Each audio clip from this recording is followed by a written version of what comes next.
बच्चों, ये आपकी व्याकरण पुस्तिका है। प्रियंका, व्याकरण सरोवर, कक्षा 3। सुप्रभात मेरे प्यारे बच्चों। आज हम करेंगे पाठ 6 वचन। वचन को हम इंग्लिश में क्या बोलते हैं? नंबर। ओके। नीचे दिए गए चित्रों को देखिए और शब्दों को ध्यान से पढ़िए। एक तितली, एक चिड़िया, एक फूल, एक केला, ये सभी क्या हैं? एक एक हैं। अब दूसरी पिक्चर में देखते हैं।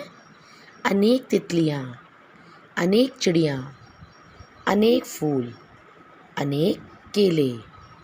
इस चित्र में हमें सभी जो वस्तु हैं या जंतु हैं, ये क्या हैं? एक दिख रहे हैं। लेकिन इन चित्रों में क्या है? ये सभी एक से ज़्यादा हैं। जैसा कि अभी हमने चित्रों में देखा, जो हमारे बाईं ओर के चित्र थे, तितली, चिड़िया, फूल और केला, एक की संख्या होने का बोध करा रहे हैं, यानी एक होने का। और दाईं ओर के चित्रों में जो शब्द थे, तितलियाँ, चिड़िया, फूल, केले, एक से अधिक संख्या के होने का बोध करा रहे हैं, यानी एक से ज़्यादा होने का बोध करा रहे हैं। इस प्रकार शब्द के प्रयोग से ही यह स्पष्ट हो रही है कि वस्तुओं की संख्या एक है या एक से अधिक।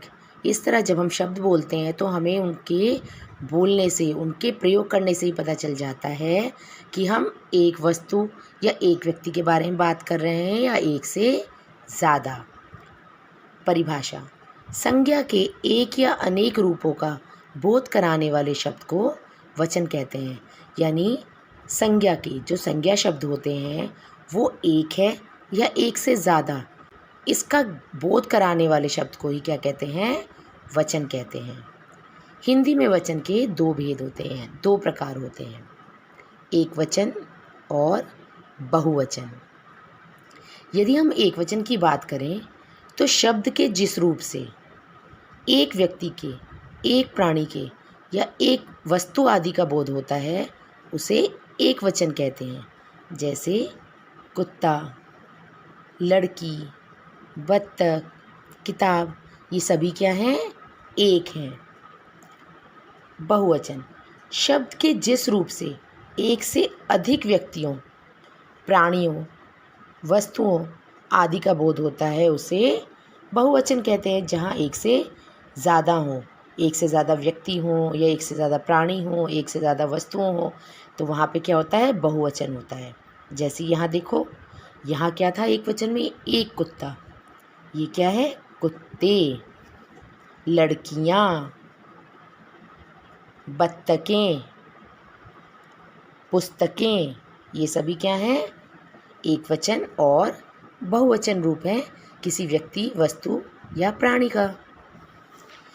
जब एक वचन शब्द को बहुवचन में बदलते हैं तो उसका रूप प्रायः बदल जाता है। जब हम किसी भी एक वचन शब्द को बहुवचन में बदलते हैं तो उसका रूप बदल जाता है। जैसे पुस्तक, एक वचन में हम बोलते हैं पुस्तक, यानी यदि हम एक पुस्तक की बात करें। लेकिन जब हम एक से ज़्यादा पुस्तकों की बात करते हैं तो वो क्या हो जाता है?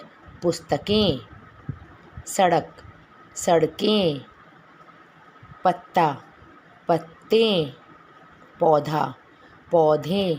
तो यहाँ क्या है? ये इनके एक वचन रूप है और ये इनके बहुवचन रूप हैं। इसी तरह जैसे कमरा, कमरे, मेला, मेले आदि।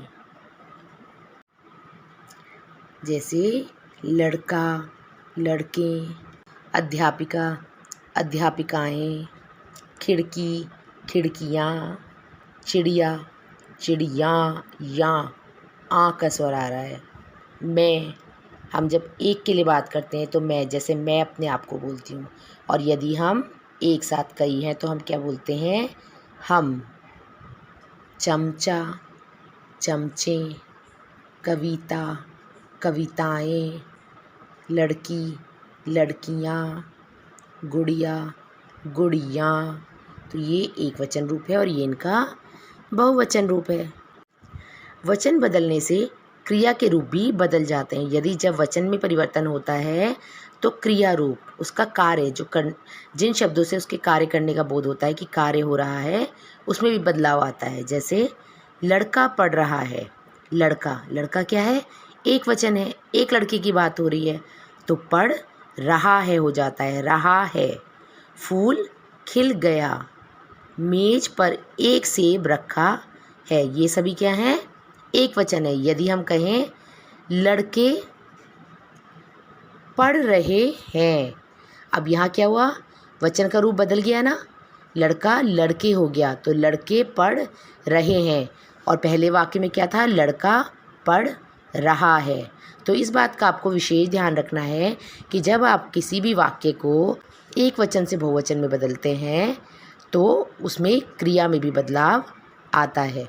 जैसे फूल खिल गए, आपको फूल तो एक वचन और बहुवचन में ऐसे ही लिखना है फूल, लेकिन क्रिया से हमें पता चलता है कि वो एक है या एक से ज़्यादा। मेज पर 4 सेब रखे हैं, मेज, देखो मेज तो एक ही है यानी यहाँ लिखा है मेज। अब इस वाक्य में है मेज पर एक सेब रखा है यानी एक, मेज पर एक सेब की बात हो रही है। लेकिन इस वाक्य में क्या है, मेज पर 4 सेब रखे हैं। अब एक के तो 4 हो गए यानी ये बहुवचन रूप हो गया सेब का। सेब रखे हैं से हमें पता चलता है यानी एक से ज़्यादा वस्तुओं की बात हो रही है। वचन बदल जाने से विशेषण के रूप भी बदल जाते हैं। जब वचन बदलता है तो विशेषण में भी बदलाव आता है। जैसे हमें एक अच्छा नौकर चाहिए, हमें यानी बहुवचन रूप है, एक अच्छा नौकर चाहिए, एक की बात हो रही है, उन्हें एक नौकर चाहिए। लेकिन यदि हम इसी वाक्य को बहुवचन में बदलेंगे तो मुझे 2, अब 2 से हमें पता चल गया कि बहुवचन की बात हो रही है, 2 अच्छे नौकर चाहिए। यहाँ क्या था, अच्छा, एक, अच्छे यानी एक से ज़्यादा की बात हो रही है, 2 अच्छे नौकर चाहिए, राइट। तो जब हम बात करते हैं विशेषण, ये अच्छा, बुरा, काला, गोरा, ये सभी क्या है, विशेषण शब्द है ना, तो इसमें भी परिवर्तन आता है। आदर या सम्मान प्रकट करने के लिए एक व्यक्ति के लिए भी बहुवचन का प्रयोग होता है।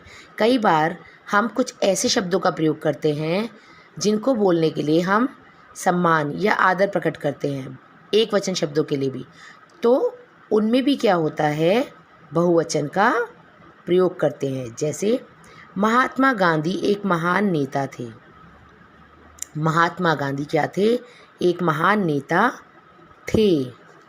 गुरुजी मुझे पढ़ाते हैं, गुरुजी मुझे पढ़ाता है नहीं बोलेंगे, हैं का प्रयोग ज़्यादातर हम कहाँ करते हैं, बहुवचन रूप में करते हैं।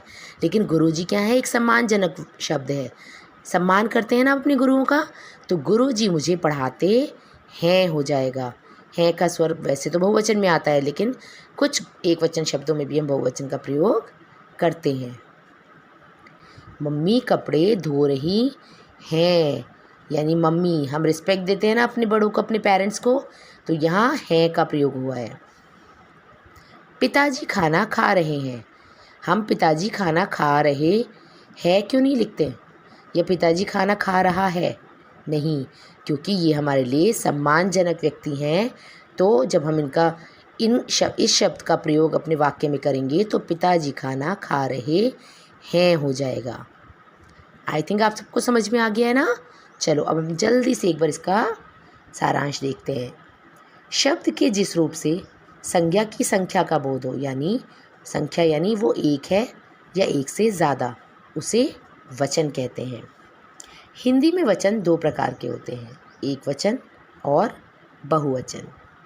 शब्द के जिस रूप से एक व्यक्ति, प्राणी, वस्तु आदि का बोध होता है उसे एक वचन कहते हैं, और शब्द के जिस रूप से एक से अधिक व्यक्तियों, प्राणियों या वस्तुओं आदि का बोध होता है उसे बहुवचन कहते हैं। आपको ये पाठ अच्छे से समझ में आ गया है ना। धन्यवाद, आपका दिन शुभ हो।